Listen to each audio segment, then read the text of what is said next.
जादुई तोता। एक छोटे से गांव में एक गरीब परिवार रहता था।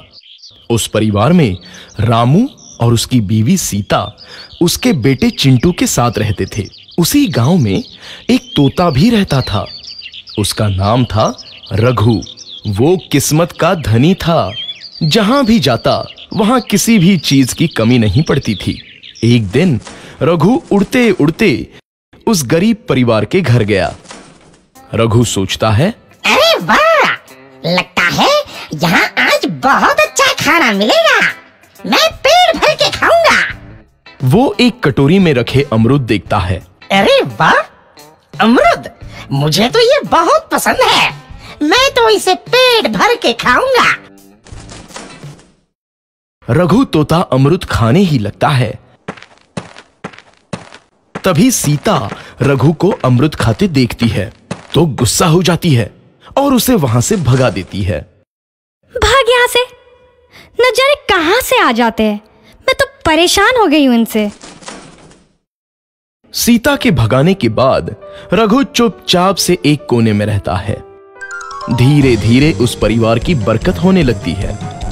एक दिन रामू और सीता खाना खाते वक्त बातें करते हैं। आजकल हमारी बहुत तरक्की हो रही है, काम भी अच्छा चल रहा है। रामू कहता है। इस पर सीता कहती है, सच कहा, भगवान हमेशा ऐसे ही हम पर मेहरबान रहे। बेटा चिंटू भी कहता है, पिताजी, मुझे खिलौना लेके दो ना, मेरे सभी दोस्तों के पास है। रामू कहता है, ठीक है, जरूर लाऊंगा। सीता कहती है, कितने खुश है सब, मेरे परिवार को किसी की नजर ना लगे। एक तरफ ऐसी बातें होती हैं तो दूसरी तरफ रसोई में रघु तोता भी अमरूद खाते रहता है। मजा आया, अमरूद खाया, मजा आया, अमरूद खाया, मजा आया। तभी सीता रसोई में आती है और रघु तोते को अमरूद खाते देख बहुत गुस्सा होती है।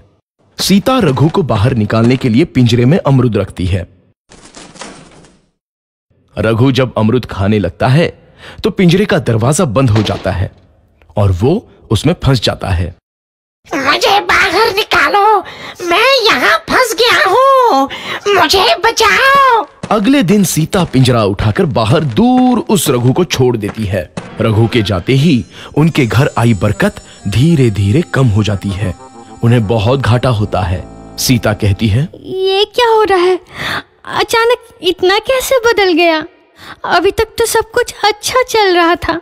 रामू कहता है, लगता है भगवान हम पर रूठ गए हैं। चिंटू भी कहता है, लगता है अब मुझे खिलौने भी नहीं मिलेंगे। और वो रोने लगता है और बाहर चला जाता है। कुछ दिन बाद रघु तोता फिर से उस घर में आता है। वापस आया, मैं वापस आया, अब मैं जमकर अमरूद खाऊंगा। रघु सीधा रसोई घर में चला जाता है और अमरूद खाने लगता है। कुछ देर बाद सीता रसोई में आती है और रघु को देख कहती है, एक तो घर में पहले से इतनी दिक्कत चल रही है और ऊपर से ये तोता मुझे और परेशान कर रहा है। सीता रघु को वहां से भगा देती है। रघु उड़कर किसी कोने में छुप जाता है। कुछ दिन बाद धीरे धीरे उस घर की बरकत वापस आने लगती है। काम भी अच्छे से चलने लगता है। एक रात जब रघु तोता अमरूद खाने जाता है तो पिंजरे में फंस जाता है। ये लोग आखिर चाहते क्या हैं? एक तोते को शांति से अमरूद खाने क्यों नहीं देते? मैं कौन सा चोरी कर रहा हूँ? बस अमरूद ही तो खा रहा हूँ। तभी रामू वहां आता है और पिंजरे में रघु तोते को देख उसे बाहर छोड़ देता है। ये तोता भी कितना जिद्दी है, बार बार वापस आ जाता है। जैसे ही रामू रघु को छोड़ देता है, अगले दिन से फिर से उनके घर की बरकत जाने लगती है। काम में घाटा होता है।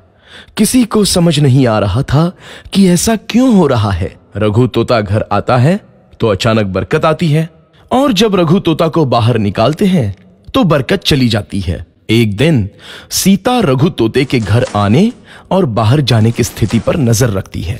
ये तोता जब भी घर आता है तो घर में बरकत आती है और जैसे ही ये घर से बाहर जाता है तो उसी के साथ बरकत भी चली जाती है।